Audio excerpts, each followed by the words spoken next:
एक छोटे से गांव के कोने में बनी एक टूटी फूटी झोपड़ी, जहां दो अनाथ भाई बहन थुंग थुंग और गौरी अपनी किस्मत से लड़ रहे थे। कई साल पहले एक भयानक हादसे में उनके माँ बाप की मौत हो गई थी और उसी हादसे में थुंग थुंग भी अपने दोनों हाथ खो चुका था। और तब से घर का चूल्हा जलाने और जिंदा रहने के लिए उसकी छोटी बहन गौरी सुबह से शाम तक दूसरों के घरों में जाकर बर्तन मांजती थी, ताकि उसका भाई कभी भूखा न सोए। लेकिन थुंग थुंग से अपनी बहन की तकलीफ देखी नहीं जाती थी, इसलिए वह अक्सर गांव के मंदिर में जाकर भगवान के सामने बैठ जाता था। लेकिन हर साल जब रक्षाबंधन का दिन आता तो गांव के बच्चे थुंग थुंग को देखकर उसे चिढ़ाने लगते। अरे बिना हाथ वाले, तेरे तो हाथ ही नहीं है, तेरी बहन राखी कहाँ बांधेगी? सुनते ही थुंग थुंग चुपचाप अकेले में जाकर रोता। पर गौरी हर साल रक्षाबंधन के दिन थुंग थुंग के गले में एक लाल धागा बांध देती और कहती, हमेशा मेरे साथ रहना भाई, मेरे लिए तेरा होना ही सबसे बड़ी ताकत है।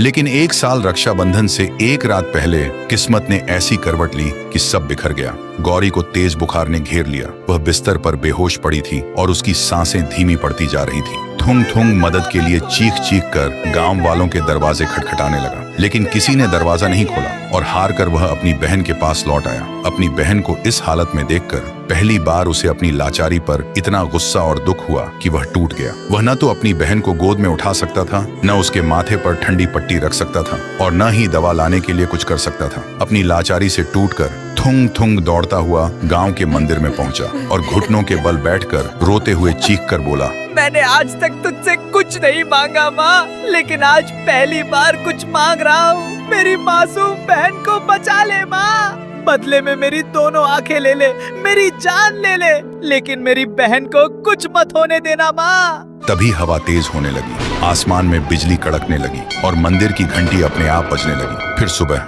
जब गौरी की आंखें खुली तो वह बिल्कुल ठीक थी और वह उठकर थुंग थुंग को ढूंढने लगी, पर थुंग थुंग कहीं नहीं था। गौरी घबरा गई और उसे ढूंढते ढूंढते जब मंदिर के पास पहुंची तो देखा वहां लोगों की भीड़ लगी थी। गौरी को कुछ समझ नहीं आया और वह भीड़ को चीरते हुए अंदर गई और जो देखा उसकी आंखों में आंसू आ गए। थुंग थुंग बेहोश पड़ा था और उसके दोनों हाथ बिल्कुल ठीक थे, लेकिन थुंग थुंग को जब होश आया तो वह अपने हाथों को देखकर हैरान था। उसे समझ नहीं आ रहा था ये चमत्कार कैसे हुआ, लेकिन गौरी को समझ आ गया था ये कुलदेवी माँ का चमत्कार है। तभी भीड़ में से एक बच्चा राखी की थाली लेकर थुंग थुंग के पास आया और बोला, थुंग थुंग भैया, आज तो आपकी बहन आपको राखी बांधेगी ना? यह सुनते ही थुंग थुंग की आंखों में आंसू आ गए। फिर पहली बार सबके सामने गौरी ने अपने भाई को राखी बांधी और अपने भाई का हाथ पकड़कर पूरे गांव में घूमने लगी। तो दोस्तों, राखी सिर्फ एक धागा नहीं बल्कि एक ऐसा रिश्ता है जो मुश्किल वक्त में भी साथ नहीं छोड़ता। वीडियो अच्छा लगा हो तो एक लाइक जरूर करना।